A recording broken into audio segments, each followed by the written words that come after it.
la pénétrante de Trek Jdida aussi qui a été refaite à neuf. Il nous reste des tranchées importantes qui sont par exemple la RN11, c'est la sortie pour l'aéroport. Là aussi, on est en train d'y travailler, le cahier de charge qu'on va faire sortir. Et à Tedert, la Filali, vous avez vu les travaux, c'est un grand boulevard qui est étalé sur pratiquement 7 km où il y a les travaux. Abdelkader Sahraoui, boulevard 10 mars. Donc, c'est toutes les pénétrantes de Casa qui seront travaillées aujourd'hui. Donc, on y va petit à petit pour y parvenir dans les 3 ans à venir. On aura fini la question des pénétrantes. Il y a les grands boulevards restructurants de la ville aujourd'hui sur lesquels aussi on est en train de travailler. Je citerai Zarqtouni, le Hachmi Filali qui est là en cours d'exécution. C'est toute une panoplie de boulevards. Il y a boulevard de la Mecque, boulevard Abdallah Ben, boulevard Jodar. C'est un grand chantier, en fait, la voirie de la ville de Casablanca. Aujourd'hui, j'imagine, vous avez vu le travail sur Tarq Mour. C'est un grand chantier, c'est une convention de 2 milliards de dirhams pour décongestionner un peu la ville de Casablanca et arranger le trafic au niveau de cette zone qui est fort convoitée. Donc là, c'est un travail qui se fait. Il y a d'autres pénétrantes qui seront importantes pour soulager Casablanca et sur lesquelles on est en train de travailler, notamment de la zone d'Ain Chouk en venant vers Casa, la 3020. Donc, c'est vraiment un grand chantier concernant la voirie. C'est beaucoup d'argent aussi. Il faut le dire que c'est...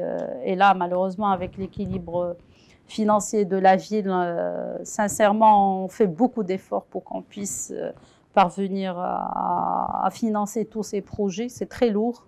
Mais, alhamdoulilah, on y parvient petit à petit parce que j'imagine, peut-être qu'on en parlera du volet financier de la ville, ce qui est très important. La ville s'autofinance grâce à ces taxes. Et donc là, c'est vraiment un volet important sur lequel aussi on est en train d'y travailler. D'accord. Donc pour rester un petit peu sur la même lignée, on parle un peu de mobilité urbaine. Alors, oui. En matière de transport. Oui. Alors, comment la ville se transforme, si j'ose dire? Ben oui, on est ravis aujourd'hui de notre parc de transport. Il faut le dire que grâce au PDGC et grâce à la vision éclairée de Sa Majesté, on a pu avoir pratiquement 16 milliards de dirhams pour le transport. Il faut le dire qu'il a pris une bonne partie du budget alloué lors du PDGC. Le résultat est apparent aujourd'hui. Ce qu'on voit sur le terrain est juste extraordinaire. Nous disposons de 700 bus de haut niveau, c'est des E6 qui relient Casa du nord, sud, est, ouest. Donc on arrive quand même à répondre à un besoin important par rapport au transport de la population. Le tram aujourd'hui, T1, T2, T3 et T4, bientôt 100 km de tram par rapport à toute la ville de Casablanca a fort impact et qui est extraordinaire. On a le BHNS, le bus à haut niveau de service, qui est aujourd'hui entré en vigueur et il continue sur des trajets de tram. Et là aussi, c'est extraordinaire.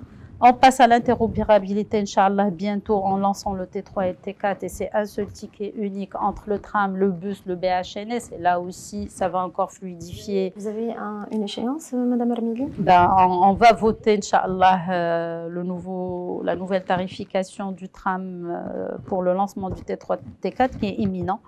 Et je pense que grâce à ce réseau complémentaire, on parviendra quand même à transporter pratiquement 1 million d'habitants par jour, chose c'est important.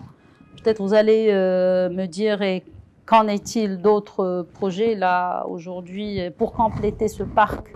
Certainement, et il faut dire qu'il y a un PDU, hein, et on n'y va pas comme ça à l'aveugle. Il y a un schéma directeur, il y a un plan d'action, il y a un projet qui est voté, qui est le PDU. C'est le schéma directeur de transport à Casablanca et qui dicte quels sont. Là, aujourd'hui, on est sur la phase 5, c'est-à-dire on a fait le BHNS, les bus, le tram.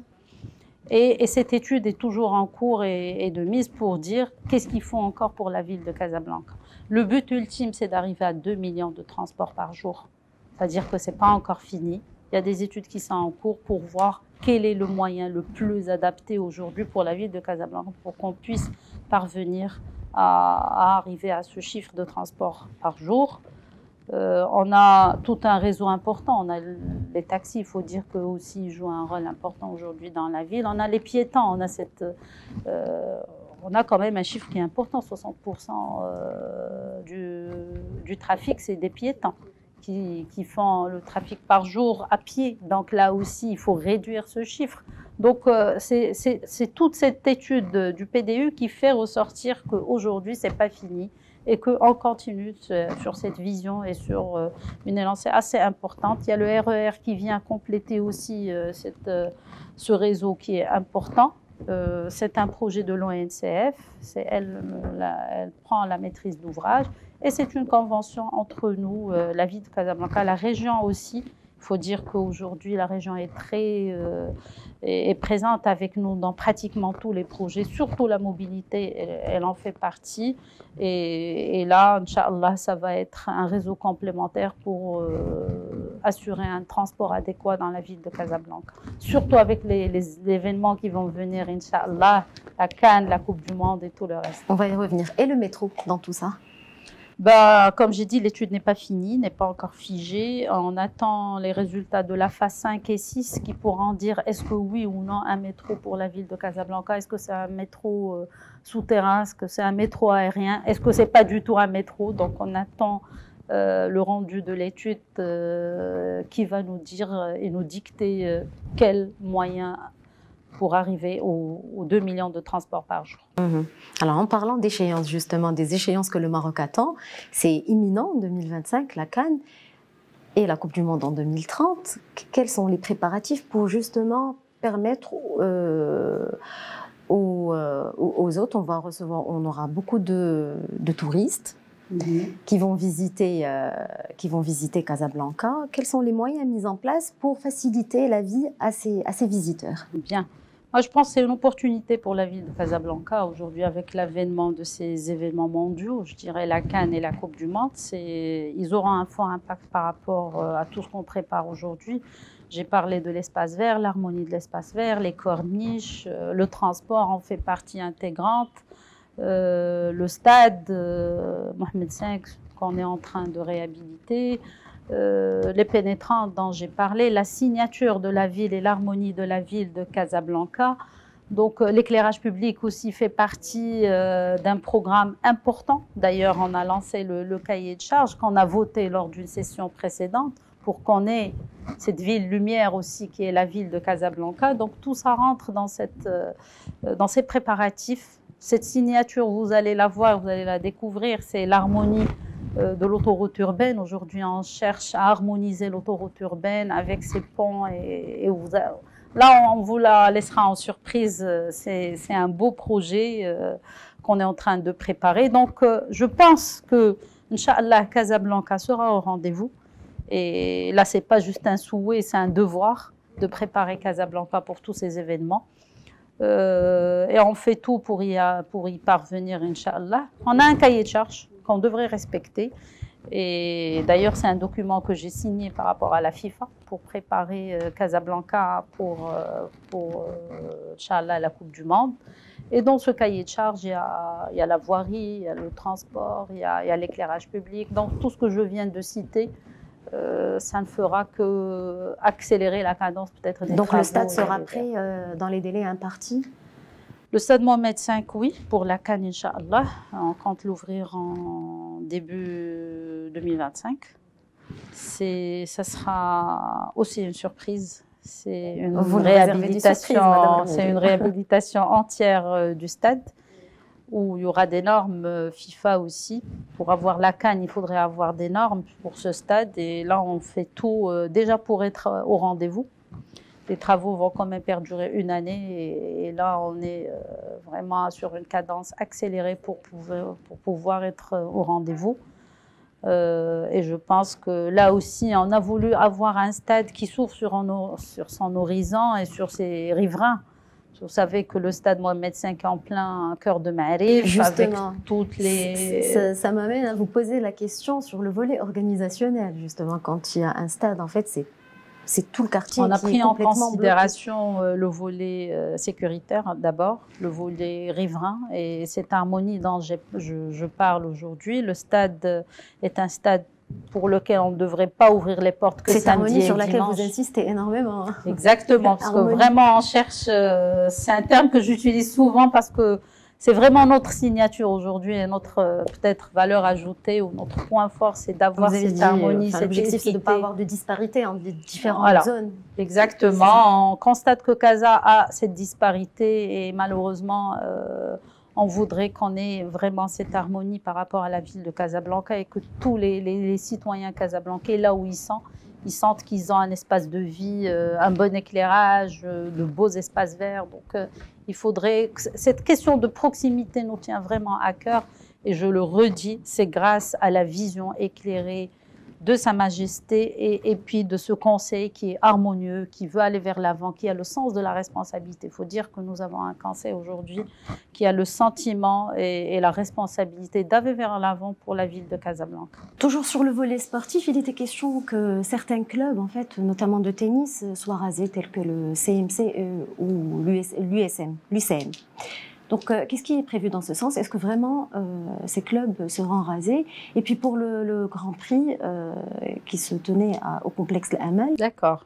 C'est aussi important de soulever toutes ces questions parce qu'elles sont emblématiques de la ville de Casablanca. Je commencerai par le complexe L'Amal.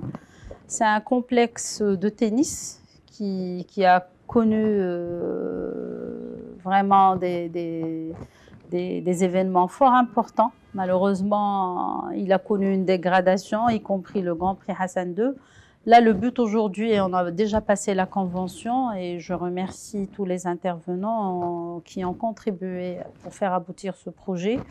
Les travaux vont incessamment démarrer pour la réhabilitation du complexe, l'Amal, et bien sûr, le but ultime, c'est de refaire venir l'emblématique trophée Hassan II à la ville de Casablanca, qui est natif de cette ville et on insiste à ce qu'il revienne. Donc on fera tout pour que le complexe pour le complexe L'Amal sera au rendez-vous dans l'année prochaine, Inch'Allah. Voilà. Par rapport aux deux clubs que vous avez demandé, il y a aujourd'hui la vision globale de la Ligue arabe. La Ligue arabe, c'est un parc étalé sur 30 hectares et qui devrait s'ouvrir sur boulevard Roudani en l'occurrence. Les deux clubs resteront à leur place parce que c'est du patrimoine de la ville, donc nous y comptons énormément sur sauvegarder ce patrimoine. Eh bien, tout simplement, les clubs de tennis, les cours de tennis s'ouvriront sur le parc.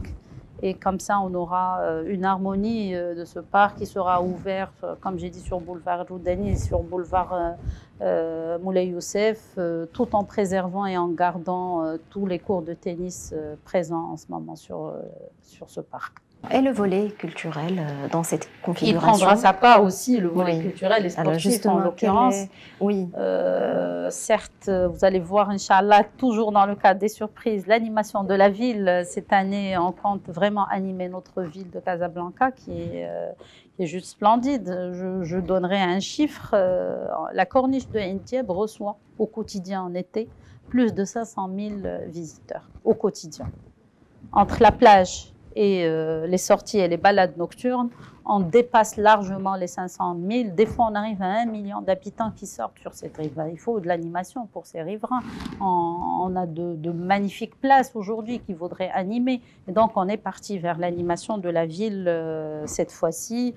On a des événements fort importants. On a des signatures aussi de Casa. On a Nesl Riwen. Vraiment, on incite aujourd'hui l'Aïta. C'est des événements culturels importants pour la ville qu'on est en train d'imaginer cette fois-ci. Et puis, il y a d'autres festivals qui se font par le privé et qu'aujourd'hui, on compte rentrer en partenariat avec tout le privé qui veulent vraiment animer la ville de Casablanca. Donc là, c'est une vision. Il y a les théâtres, il y a les complexes culturels que nous sommes en train de revisiter et de requalifier pour qu'ils soient au rendez-vous par rapport à tous les événements culturels que nous faisons. Il y a le festival, par exemple, de films qui se fait à Ma'arif. C'est un petit festival, mais qui donne une signature. Il y a tous les événements culturels dont on dispose. Les acteurs, les principaux acteurs, ils étaient de Casablanca. Donc là, aujourd'hui, il faudrait rendre hommage à tous ces acteurs de la ville de Casablanca. Donc il y a un programme. Il y a la réhabilitation, comme j'ai dit, des théâtres, des centres culturels dont on dispose. Ils sont nombreux. Chaque arrondissement aujourd'hui pratiquement dispose d'un centre culturel. Et là, c'est d'ouvrir et de faire épanouir les Casablancais par rapport à tout ce qui est divertissement culturel et autres. Donc le volet culturel prendra une grande marge de notre plan d'action. Aussi, comme j'ai dit, à tout ce qui est volet sportif et animation sportive de la ville aussi de Casablanca. Madame Hermili, merci beaucoup. L'échange était très constructif et passionnant. Je vous remercie encore une fois. Pour ma part, je vous donne rendez-vous pour la prochaine édition de l'invité de l'Infomédiaire.